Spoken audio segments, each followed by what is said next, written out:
Well, she was fun. She was funny. She was very generous. Loved to talk about her best friend, Jesus. I first met Christina Wilkinson when she was Christina Scher. And she and her husband Alfred moved to town, and she had a house load of kids, and most of them attended our youth group when Marcy and I were doing youth pastoring at the time. She was like a second mom to my kids, and always loved them and loved on them. And whenever I was at her house, she tried to fill me full of good food, an enormous amount. She died just before Christmas this year, and on December 17th, and from diagnosis of ALS. And though she'd been fighting it for over a year and a half, and despite all that, she was a hero to me because she would be always willing to give hugs, smile, thumbs up, two thumbs up, greetings, pray for people, love people, despite her pain, despite her debilitating disease that she was fighting.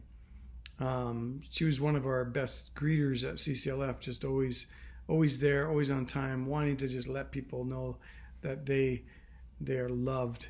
And I always have to laugh because she was toothless on one side of her mouth, but always had a big friendly smile there, was showing her teeth, and she just loved people and loved Jesus. When she went to Israel with us, there was one time we were up on the Mount of Olives, and I was doing a head count, realized somebody's missing, and it's Christina. Oh no.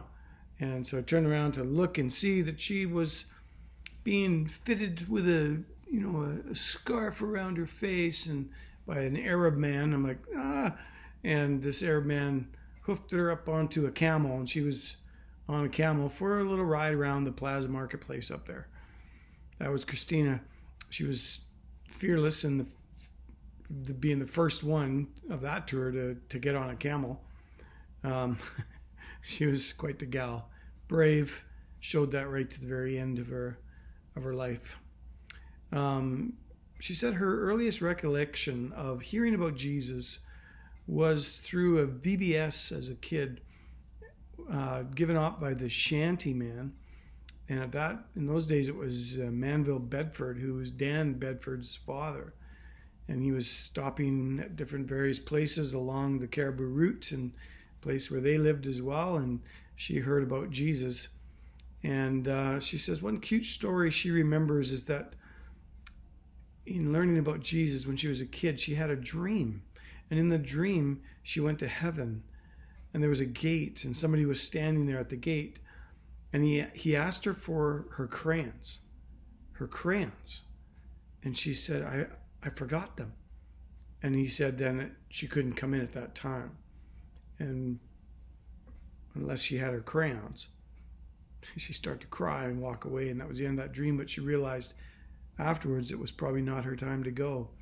And in fact, when the graveside service took place just recently, our friend Jay Dickinson, who officiated, had the brilliant idea of bringing a box of crayons, and each child in the family took and put a crayon on her casket as well for burial. Her simple faith in Jesus started in those early years and kind of meandered wherever she took it. Her family went to church fairly regularly when they could, and her concern was that she'd be back in time for Bonanza, little Joe and all that. In her high school years, she lived in Squamish and attended the Baptist church pretty regularly. And the pastor's wife was a German gal named Erica. And Erica had invited Christina and her mom to go to a women's study and a prayer time and down in Vancouver, kind of a retreat thing. And so they did. She was just happy to get away from home a little bit. But Erica at one point started to pray for Christina in front of everybody, out loud, by name. And Christina was just so offended that she thought, I am just going to ignore her. I am not going to talk to her. She hurt me. I'm embarrassed and angry, etc. And these people don't even know me. How could she do it? I mean, who does that? Anyway, She goes, I was a good person. I didn't need to be saved from anything. What's going on? So she decided to do the only mature thing that a teenager could do at that time, and that was to ignore her. And she hadn't learned about forgiveness at that point. So some time went on, and she decided she would spend a summer camp at teen camp in Camp Kiwanis. And she gets her gear, gets all her stuff, gets there, dropped off at camp, finds her cabin. Turns out, guess who is her cabin counselor? Erica.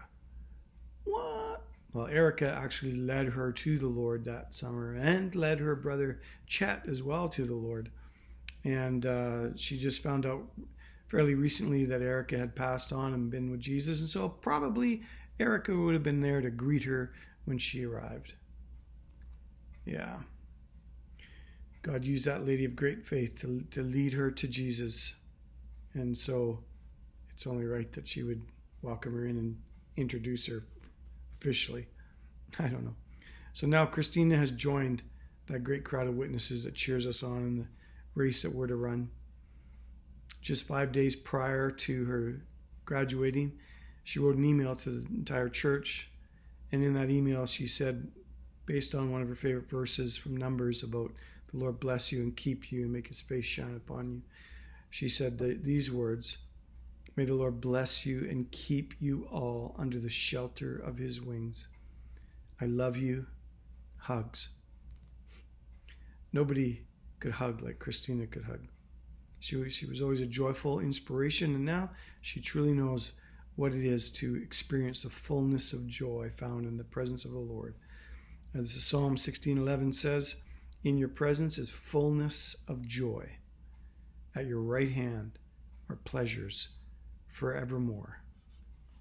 She's reunited again with husband Alfred, as well as her second husband, Don. And may she experience a great, joyful eternity that God has planned for her. Way to go. Way to finish well, Christina. You're a hero to me.